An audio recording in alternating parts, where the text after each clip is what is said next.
Baka mahulog ka lang dyan, kakaabot mo niyan.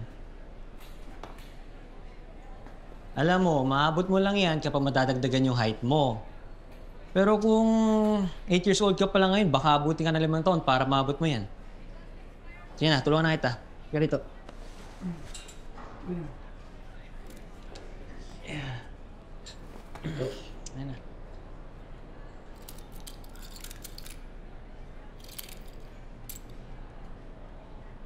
Nako, nadumi na yung shirt mo. Ay. Okay lang. Wala to, kayang laban. Girlfriend mo pa si ate?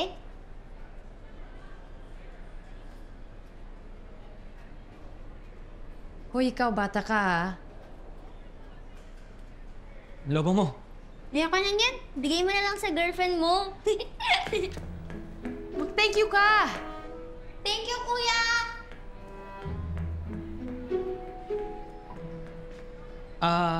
Ako nga pala si Tristan.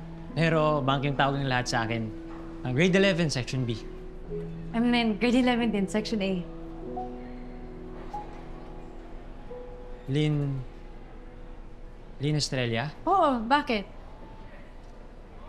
Di mo ako kilala? Ako si Bank. Tristan Bangkat.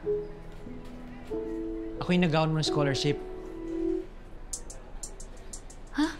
Teka, hindi ka tayo inagawan. Hati tayo sa scholarship. Ayoko nang may kahati. At sigurado kung ayaw mo rin hanggang grade 12, di ba? Pero pwede naman tayong maging friends, di ba? Hindi siguro.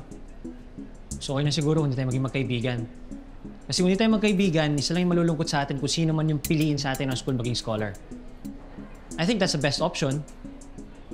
Pero kung magkaibigan tayong dalawa, kung sino man yung piliin sa atin, parehas tayong malulungkot.